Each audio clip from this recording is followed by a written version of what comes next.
D செக்ஷனில் moment of இனர்ஷியாவை எப்படி find பண்ணலாம்? ஸோ அதை பார்க்கலாம். T section of dimension 10x10x2 centimetre. So first இருக்கிறது நமக்கு ஹைட்டு, ரெண்டாவது லென்த்து பெர்த்து, அதுக்கப்புறம் திக்னஸ் கொடுத்துருக்காங்க 2 centimetre. Determine the moment of inertia of the section. அதாவது இந்த செக்ஷனுடைய இந்த ஓவரால் டி செக்ஷனுடைய மூமெண்ட் ஆஃப் இனர்ஷியாவை ஃபைண்ட் பண்ணணும். ஸோ மூமெண்ட் ஆஃப் இனர்ஷியா என்னென்னா, ஏதாச்சும் ஒரு லோடு நம்ம இந்த டி செக்ஷனை எடுத்துக்கிட்டாச்சுன்னா ஏதாச்சும் ஒரு லோடு கொடுக்கும்போது இந்த டி செக்ஷனால் அந்த லோடை எந்த அளவுக்கு வித்ஸ்டாண்ட் பண்ண முடியுது, அதுக்கு எவ்வளோ எதிர்ப்பு சக்தி கொடுக்குது. ஸோ அதுதான் மூமெண்ட் ஆஃப் இனர்ஷியா. ஸோ ஒரு மூமெண்ட் ஆஃப் இனர்ஷியா நம்ம கண்டுபிடிக்கணும். about the horizontal and vertical axis. So horizontal ஆக்சிஸில் கண்டுபிடிக்கணும், வெர்டிக்கல் ஆக்சிஸில் கண்டுபிடிக்கணும். இப்போ நமக்கு ஹரிசாண்டல் ஆக்சிஸ்னு எடுத்தாச்சுன்னா எக்ஸ் ஆக்சிஸ், வெர்டிக்கல் ஆக்சிஸ்னு வரும்போது நமக்கு ஒய் ஆக்சிஸில் கண்டுபிடிக்கணும். So passing through the centre of the gravity of the section. So இந்த ஆக்சிஸ் சென்டர் ஆஃப் கிராவிட்டியை பொறுத்து பாஸ் ஆகுது. Okay. Also find the polar moment of inertia of the given T section. So moment of inertia போல் தான் polar moment of இனர்ஷியானா, so cross செக்ஷனில் நமக்கு ஒரு லோடு இந்த டி செக்ஷனுக்கு ஒரு லோடு கொடுக்கும்போது ஒரு டிஃப்ளெக்ஷன் உருவாகும். அந்த டிஃப்ளெக்ஷன் கிராஸ் செக்ஷனில் இருந்துச்சுன்னா ஸோ அது நம்ம போலார் மூமெண்ட் ஆஃப் இனர்ஷியான்னு சொல்லுவோம். சரி, ஓகே. ஸோ ஃபஸ்ட்டு நமக்கு மூமெண்ட் ஆஃப் இனர்ஷியா கண்டுபிடிக்கணும்னா சென்டர் ஆஃப் கிராவிட்டியோட லொக்கேஷன் எங்கே இருக்குதுங்கிறது நமக்கு தெரியணும். ஸோ சென்டர் ஆஃப் கிராவிட்டி நம்ம லொக்கேஷன் ஃபைண்ட் பண்ணணும். ஸோ சென்டர் ஆஃப் கிராவிட்டியோட லொக்கேஷன் ஃபைண்ட் பண்ணுறதுக்கு அது நம்ம ஒய் பார்னு எடுத்துக்கலாம். ஒய் பார் ஈக்குவல் டு என்ன. ஸோ அந்த ஒய் பார் தான் நம்ம கண்டுபிடிக்கணும். இப்போ நமக்கு ஆக்சிஸ் பார்த்தாச்சுன்னா ஒய் ஆக்சிஸில் சிமெட்ரிக்கலாக இருக்குது. கரெக்டாக? அதாவது சமமாக இருக்கும். இப்போ எக்ஸஸ் ஆக்சிஸில் நமக்கு சமமாக இருக்காது. ஒய் ஆக்சிஸில் ரெண்டு சைடும் ஈக்குவலாக இருக்குது.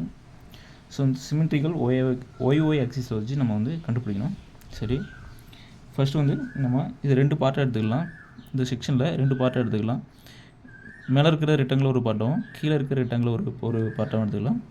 ஸோ மேலே ஏபிசிடி அப்படின்னு எடுத்துக்கலாம். கீழே ஜிடிசிஎஃப்னு சொல்லி நமக்கு ஜிஹெச்இஎஃப்னு சொல்லி எடுத்துக்கலாம்.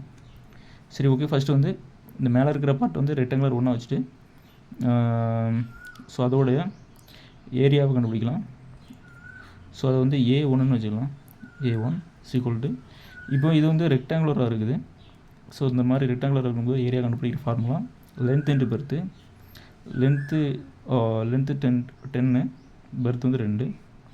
So 10x2 equal to 20. ஏரியாவோட ஃபார்முலா ஏரியாவோட யூனிட் சென்டிமீட்டர் ஸ்கொயரு.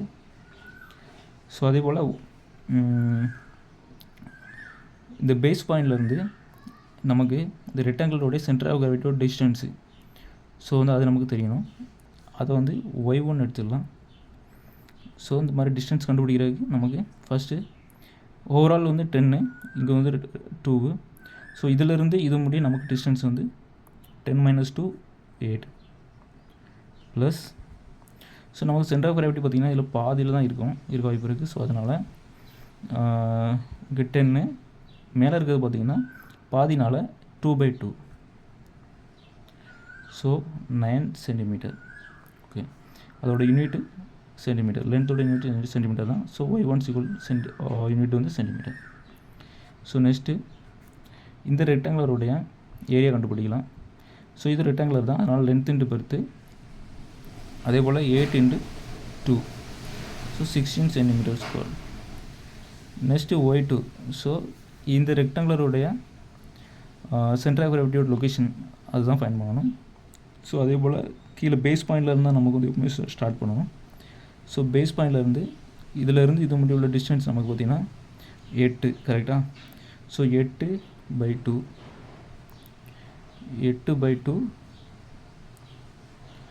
4 சென்டிமீட்டர். சரி, ஓகே. ஸோ இந்த ரெண்டு ரெக்டாங்குலருடைய ஏரியா கண்டுபிடிச்சாச்சு, லொக்கேஷன் கண்டுபிடிச்சாச்சு. இப்போ நமக்கு ஓவராலாக அந்த செக்ஷனுடைய சென்டர் ஆஃப் கிராவிட்டி எந்த இடத்துல இருக்குன்னு கண்டுபிடிக்கணும். இப்போ கண்டுபிடிச்சது ரெக்டாங்குலர், அதாவது தனித்தனி பார்ட்டு. நம்ம கண்டுபிடிக்க போகிறது வந்து ஓவரால் செக்ஷன். ஸோ இந்த ஓவரால் செக்ஷன் கண்டுபிடிக்கிறதுக்கு ஃபார்முலா பார்த்தாச்சுன்னா Y bar equal to A1 Y1 plus A2 Y2 by A1 plus A2. So இந்த ஃபார்முலாவில் அப்படியே நம்ம கண்டுபிடிச்சி வச்சுருக்க வேல்யூவை அப்ளை பண்ணலாம். So A1 20 into Y1 9 plus A2 16 into Y2 4 கீழே அதே போல் A1 20 ப்ளஸ் A2 16. ஸோ இதை ஃபைன் பண்ணியாச்சுன்னா நமக்கு ஒய் பார் வந்து கண்டுபிடிச்சிடலாம். ஸோ இதை ஃபைன் பண்ணும்போது 6.777 சென்டிமீட்டர் சொல்லிட்டு ஒய் பார் கிடைக்குது. ஸோ அப்படின்னா இந்த பேஸ் பாயிண்டில் இருந்து நமக்கு 6.777 சென்டிமீட்டர் டிஸ்டன்ஸில் சென்டர் ஆஃப் கிராவிட்டி வந்து இருக்கும். ஸோ இந்த இடத்துல வர வாய்ப்பு இருக்குது. சரி, ஓகே, ஒய் பார் கண்டுபிடிச்சாச்சு. இப்போ நமக்கு ஹரிசாண்டல் ஆக்சிஸ் பொறுத்தவரை ஐஎக்ஸ்எக்ஸு மூமெண்ட் ஆஃப் இனர்ஷியா. ஸோ அதை ஃபைன் பண்ணால் நமக்கு அதுக்கு ஃபார்முலா தனியாக இருக்குது. Ixx equal to IG plus AH squad. So இதுதான் ஃபார்முலா. இப்போ நமக்கு ஹரிசாண்டலில் சிமெட்ரிக்கில் இருக்காது. ஸோ அதனால் இந்த ஃபார்முலா போடுறோம். இப்போ ஒய்ஒய் ஆக்சிஸில் சிமெட்ரிக்கலாக இருக்கும். ஸோ அதுக்கு வந்து நம்ம நார்மலாக ஐஜி மட்டும் கண்டுபிடிச்சாலே போதும். ஸோ இப்போ ஐஎக்ஸஸ் பொறுத்தளவில் ஸோ நமக்கு வந்து இந்த மூணையும் கண்டுபிடிக்கணும். இப்போ ஐஜி ஃபஸ்ட் கண்டுபிடிச்சிடலாம். ஓகே, இப்போ நமக்கு ஏரியா வந்து ஆல்ரெடி கண்டுபிடிச்சி வச்சாச்சு. ஓகே, ஸோ இப்போ ஹைச் கண்டுபிடிச்சா தான் ஐஜியும் கண்டுபிடிக்க முடியும். அதனால் ஃபஸ்ட்டு ஹைச் கண்டுபிடிச்சிடலாம். ஸோ மேலே இருக்கிற அந்த ரெக்டாங்குலர் பார்ட்டுடைய ஹைட் ஃபஸ்ட்டு வந்து H1 கண்டுபிடிக்கலாம். அது வந்து H1 நம்ம எடுத்துக்கலாம். So H1 equal to, so இந்த ஹைட்ஸ்னால் என்னென்னா நமக்கு இந்த செக்ஷனுடைய இந்த பார்ட்டுடைய சென்டர் ஆஃப் கிராவிட்டிக்கும் ஓவரால் செக்ஷனுடைய சென்டர் ஆஃப் கிராவிட்டிக்கும் உள்ள டிஃப்ரெண்ட், அதுதான் வந்து H1. ஸோ நமக்கு இப்போது Y1 அதாவது இந்த செக்ஷனுடைய சென்டர் ஆஃப் லொக்கேஷன் வந்து பார்த்திங்கன்னா சென்டர் ஆஃப் கிராவிட்டியோட லொக்கேஷன் 9. ஓகே, மைனஸ் ஓவராலாக டி செக்ஷனுடைய சென்டர் ஆஃப் கிராவிட்டியோட லொக்கேஷன் பார்த்திங்கன்னா இது எந்த ஹைட்டில் இருக்குன்னா 6.77. ஸோ இதை மைனஸ் பண்ணியாச்சுன்னா நமக்கு 2.223 சென்டிமீட்டர். ஸோ இதுதான் நமக்கு H1. இந்த ரெண்டுக்கும் டிஃப்ரெண்ட்டு. ஓகேவா? ஸோ நெக்ஸ்ட்டு இந்த ரெக்டாங்குலருடைய யூஸ் பண்ணி நமக்கு H2 கண்டுபிடிக்கணும்.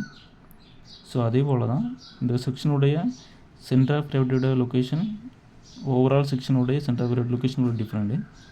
ஸோ அப்படி வரும்போது நமக்கு 6.777 இது ஓவரால் செக்ஷனுடையது மைனஸ் 4 இந்த ரெக்டாங்குலருடையது. அதை நமக்கு டிஃப்ரென்ஷியேஷன் பண்ணும்போது நமக்கு எவ்வளோ ஆன்சர் கிடைக்குதுன்னா 2.777 சென்டிமீட்டர். ஓகே, இப்போ நம்ம ஹைச் கண்டுபிடிச்சாச்சு. இப்போ ஐஜி கண்டுபிடிக்கலாம். ஸோ ஐஜினா என்னென்னா சென்டர் ஆஃப் கிராவிட்டியை பொறுத்து நமக்கு மூமெண்ட் ஆஃப் இனர்ஷியா. ஸோ ஐஎக்ஸஸ்னா என்னென்னா நமக்கு ஆக்சிஸை பொறுத்து மூமெண்ட் ஆஃப் இனர்ஷியா. ஸோ அதோட ரெண்டு டிஃப்ரெண்ட் நமக்கு வந்து தெரிஞ்சு வச்சுக்கணும். ஸோ அதோட டிஃப்ரெண்ட் தான் இது. ஸோ இப்போ நம்ம ஐஜி கண்டுபிடிச்சிடலாம். ஐஜி ஃபார்முலா பார்த்தாச்சுன்னா normal centre of gravity moment of inertia கண்டுபிடிக்க ஃபார்முலா தான் BH3/12. ஸோ இந்த ஹைச்சுங்கிறது வந்து இது நமக்கு இது கிடையாது. இது நமக்கு ஹைச் பார்த்திங்கன்னா இந்த டிஸ்டன்ஸ் தான் நம்ம வந்து இதில் ஹைச்சாக நம்ம எடுக்கணும். ஸோ அதை கரெக்டாக பார்த்து வைக்க வேண்டியது அவசியம். ஸோ இதில் பெர்த்து பார்த்தாச்சுன்னா 10. ஃபஸ்ட்டு இந்த இதை எடுத்துக்கலாம், இந்த ரெக்டாங்குலர் பார்ட் எடுத்துக்கலாம். ஸோ அது இந்த ரெக்டாங்குலர் பார்ட் எடுக்கும்போது நமக்கு அது ஐஜி 1 அதை நம்ம வைக்கலாம். 10 இன்ட்டு ஹைச் வந்து 2 2^3/12. ஸோ நம்ம கிடைக்கக்கூடிய answer 6.667 centimeter power 4. So IG1 கண்டுபிடிச்சாச்சு. நெக்ஸ்ட்டு IG2 இந்த ரெக்டாங்குலரை எடுத்து செய்யலாம். ஸோ அதில் வந்து பெர்த்து பார்த்தாச்சுன்னா 2 இன்று ஹைட்டு பார்த்தாச்சுன்னா 8. ஸோ இதிலேருந்து இது முடிய ஹைட் பார்த்திங்கன்னா 8 power cube by 12 equal to 85.33 centimetre power 4. Moment of எனர்ஜியோட யூனிட் பார்த்திங்கன்னா சென்டிமீட்டர் பவர் 4. சரி, ஓகே. IG1 கண்டுபிடிச்சாச்சு, IG2 கண்டுபிடிச்சாச்சு. ஸோ நெக்ஸ்ட்டு YXX அதாவது IXX கண்டுபிடிக்கலாம். IXX கண்டுபிடிக்கிறது இப்போ வந்து நமக்கு வந்து ரெக்டாங்குலர் 1 யூஸ் பண்ணி ஃபஸ்ட் நம்ம வந்து IXX 1 கண்டுபிடிக்கலாம். ஸோ அந்த ரெண்டையும் கூட்டும்போது தான் நமக்கு IXX கிடைக்கும். ஸோ ஃபஸ்ட்டு இந்த ரெக்டாங்குலர் எடுத்து நம்ம IXX 1 கண்டுபிடிக்கலாம். ஸோ இதுக்கு IG1 plus A1 H1 square. So IG1 எவ்வளோ வேல்யூ பார்த்தீங்கன்னா 6.667 plus A1 20 into H1 square 2.223 the whole square. Okay. So இதை ஃபைன் பண்ணியாச்சுன்னா நமக்கு 105.01 சென்டிமீட்டர் 4ன்னு சொல்லி கிடைக்குது. ஸோ இப்போ நமக்கு வந்து IXX 1 கண்டுபிடிச்சாச்சு. இப்போது இந்த ரெக்டாங்குலர் பார்ட் வச்சு கண்டுபிடிக்கலாம். அதே போல் IG2 plus A2 H2 square. So IG2 நமக்கு தெரிஞ்சது தான் 85.333. ஸோ A2 அதே போல் கண்டுபிடிச்சி ரெக்டாங்குலருக்கு நமக்கு ஆல்ரெடி கண்டுபிடிச்சி வச்சுருக்கிறோம். 16 இன்ட்டு H2 ஸ்கொயர் வந்து எவ்வளோனா 2.777 தி ஹோல் ஸ்கொயர். ஸோ இதை ஃபைன் பண்ணி வச்சுன்னா நமக்கு 208.72ன்னு சொல்லி நமக்கு கிடைக்கும் சென்டிமீட்டர் பவர் 4. ஸோ இந்த ரெண்டையும் கூட்டியாச்சுன்னா IXX கண்டுபிடிச்சிக்கலாம். ஸோ ரெண்டையும் கூட்டும்போது 105.51 ப்ளஸ் 208.72. ஸோ இதை ப்ளஸ் பண்ணும்போது 314.221 சென்டிமீட்டர் 4. ஸோ IXX கண்டுபிடிச்சாச்சு. இப்போ அடுத்ததான் IYY கண்டுபிடிக்கணும். ஸோ IYY பொறுத்தவரை இந்த ரெண்டு சைடுமே சமமாக சிமெட்ரிக்கலாக தான் இருக்கும். ஸோ அதனால் நம்ம இந்தளவு டீப்பாகலாம் கண்டுபிடிக்க வேண்டிய தேவையில்லை. இந்த IG ஃபார்முலாவை யூஸ் பண்ணி மட்டும் கண்டுபிடிச்சாலே போதும். ஸோ IG ஃபார்முலா என்னென்னா BH3/12. அதாவது சென்டர் ஆஃப் கிராவிட்டியை பொறுத்து நமக்கு மூவ்மெண்ட் ஆஃப் இனர்ஷியா எவ்வளவு, அதுதான் IYY. ஓகே. ஸோ B வந்து 2, அதாவது இது வந்து BH இந்த ரெக்டாங்குலருக்கும் கண்டுபிடிச்சி ரெண்டையும் கூட்டினா நமக்கு IXX. ஸோ ஃபஸ்ட்டு இந்த ரெக்டாங்குலருக்கோட B பார்த்திங்கன்னா 2 இன்ட்டு H வந்து 10 பவர் க்யூப் பை 12 ப்ளஸ் இந்த ரெக்டாங்குலரோட பெர்த்து பார்த்திங்கன்னா 8 இன்ட்டு அதோட H வந்து 2 பவர் க்யூப் பை 12.